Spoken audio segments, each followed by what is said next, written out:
What's good, Black Star Podcast? Welcome back to the channel. It's your boy Jerry. Y'all, today we're gonna be looking at a video from SG Commentary. This is the first time I've heard of this woman. Um, yeah. Apparently, there is a woman that set up her little sister after living with her to get robbed. This is why you can't help family all the time. But look at this. This woman about to tell us how her own sister set her up to be robbed. Now let's get into it. So this is story time part one. This story is about when my sister, or how my sister and my brother baby mama set me up to get robbed. Okay. So remind you, I used to let a lot of people live with me because I don't want them to be home, so they ain't got nowhere to stay then. First, let's That's where you fucked up, letting anybody stay in your house. That was the first problem. First of all, if they can't get off their ass and help themselves, they deserve to starve. And I ain't gonna say that, but you can probably already guess what I'm about to say. They deserve it. say, quit letting people stay with you. Now, if they need resources, a little bit of money here and there, help them. Quit letting people stay with you. I know what state in. My house has always been an open house. I always help people or whatever. So my sister, I used to keep money in my house. I used to keep money in the bank, and I used to keep money in my house. Now remind you, I had custody of my niece, my nephew, and my sister because my mama had died and my sister had passed away too. So I had got custody of them to take care of them or whatever. So I used to leave money in my house, in my safe or whatever, and I used to leave money in the bank. The money in my house, it was for the kids, like emergency money. So when I was going to take them shopping with the money, I used to keep a couple of thousands in the house or whatever. So one day, my sister told me she had... You kept a couple thousand in your house. Okay, I understand that. Why did your sister know where that shit was? See, this is why you can't let everybody live with you, let alone trust everybody in your family.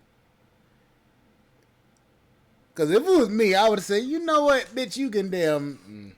appointment. She had a baby. She had a son. She had an appointment, and she was like, she needed a ride to go to her appointment. And I told her I'd take her there or whatever, because I knew the baby needed some milk or whatever. But she was rushing me. I wasn't paying no attention. She was rushing me. So now, we get our way to the WIC office or whatever, and my sister just keep walking back and forth. She on the phone. She'll go outside on the phone and she'll come back. Still ain't paying no attention. That's her phone. That's her conversation. I don't care about that. She young too. My sister, she was young then. So I don't even think she was 17 yet. So Wait, your little sister is 17 at this time, and she getting food stamps and help, and just had a baby.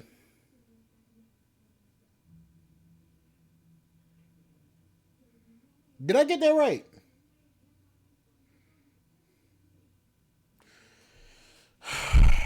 I already don't like this story. she on the phone or whatever. I'm in there, and they call her name or whatever. When they call her name, she was still in there, so I had to go outside and tell her, like, yo, they called your name or whatever. So she came back in there or whatever, and I still wasn't paying no attention. So after a minute, they seen her, and we was getting ready to leave the WIC office. So now that we get ready to leave the WIC office, she like, oh, I'm hungry. I want to go get something to eat or whatever. All right, cool. So we finna go get something to eat. So we at the restaurant, and the line long. I was in the drive-thru, so the line was long. So I was like, I'm gonna just. So like I was saying, my sister wanted to get something to eat, and we went to the restaurant, but they had to drive through. The drive-thru line was too long, so I said, I'm gonna just go in there since the baby in the car. So she's gonna stay in the car with the baby. So I went in there. It didn't take that long. I went in there that long to get our food or whatever. So when I came back out, she was just trying to hurry up and hang up the phone or whatever. I mean, even though I didn't say nothing, I still watch everything, period. So she got off the phone. I was like, who you talking to? And she said it was one of her little homegirls or whatever. I was just like, oh. So now we get back to my house. Nobody in the house. Still ain't there. All the kids was at school this day. So I'm in the house, and I'm sitting on my bed, and something looked different. I couldn't quite figure out what it was that looked different or whatever, because my door wasn't broken, my front door wasn't broken, my back door wasn't broken either. So I'm sitting there, but my closet was cracked. My closet is always closed. I always make sure my closet is closed because my firearm used to be up there in my closet inside of my safe with my money too. So I said, something said, get up and check that safe. I got up and I looked at my safe. I had a black safe and it was open still. It wasn't even that open. You could tell that it had been broken. So I looked in there and I seen everything was gone. All the money was gone. Everything was gone. The firearm was gone, like literally. So I'm like, oh my God, somebody done robbed me. Somebody done broke in my house. So now remind you, I didn't check the safe that previous day. I did not check the safe. I didn't have no reason to check the safe for a couple of days or whatever. And there's no need to. It's just me and the kids in the house. I had my own kids, then I had the other kids too. So I asked my sister, I was like, hey, somebody done broke in the house. I wasn't even thinking like, hey, the door's not broken, so nobody could have broken in the house, whatever. I said, somebody done broke in the house. And she looking like, huh? I'm like, yeah, somebody done broke in the house. They done stole all my money. I said, they stole all the money. So the rest of the kids get home. So by the time it's about time for the rest of the kids to come home. So everybody start coming in one by one or whatever after they get off the bus. So I'm like, yeah, somebody done broke in the house. They done stole all the money. They done stole the money that I had, you know what I'm saying, I was going to take you out shopping with or whatever. So everybody looking like, well, how they get in the house? So I was like, I don't know. You know what I'm saying? So I started checking the doors. I'm going through the front door. I'm going through the back door, whatever. I'm trying to figure out how to get in the house. And my brain just clicked like, something ain't right. The one is locked. I went to the slide door. My back slide door was open. I was like, wait a minute. I make sure all my doors be locked. Something ain't right. So my nephew and all them upset about the what you call it. So I called my sister. I was like, what is going on? So she started crying. I'm like, what are you crying for? What is going on? Who broke in my house? You better tell me what's going on. Then I said, that was your money. That was y'all money for me to take y'all shopping. She started crying. I'm like, tell me now, like, what's going on?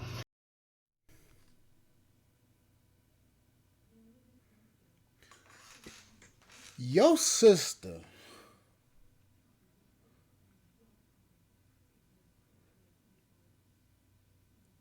you know what? Let me let it finish. Just saying, her baby daddy and my brother baby mama and the baby daddy cousin came in the house and stole everything. I said, her baby daddy and my brother baby mama. Her baby daddy. Her brother baby mama. And the baby daddy cousin. And the baby daddy cousin. So your sister baby daddy, your brother baby mama, and your sister baby daddy cousin, all three of these people broke in your house and stole your fucking money. I would have told that little bitch, you can't ever come back to me. Don't call me for help. Don't call me to give you diapers for your baby. Don't nothing. Bitch, you are dead to me. Fuck you. Hell no. Came in the house and stole everything. I said, when? Just say, when we was gone. When we was gone, are you serious? So, you set me up? Like, are you serious? Like, girl, you can't be that naive. You really set me up. So she just crying and everybody was like, you know that was our money to go shopping and stuff. So she tried to act like, you know, so I called my dad or whatever, you know, told him what was going on. I went looking for the baby dad. I went to their house, went knocking on the door and all of this stuff. And so I don't recommend that. Don't go to people's house confronting them. What she should have did was call the police and file a charge for theft or something like that. But I would have called. Yeah, she's right. I would have called the police. And I wouldn't have went and confronted them, but I would have called the police for theft and for burglary. and possession of a stolen firearm, which is a felony. Oh, all of them would have went to jail, including the sister. Go to their house? That's risky. She could have put her life in danger doing that. I got to the house or whatever. Nobody came to his door at all. I didn't even see him for a few minutes. So I got back home and I was going to call the police. And I was like, you know what? I ain't even going to call no police. I didn't even call the police, y'all.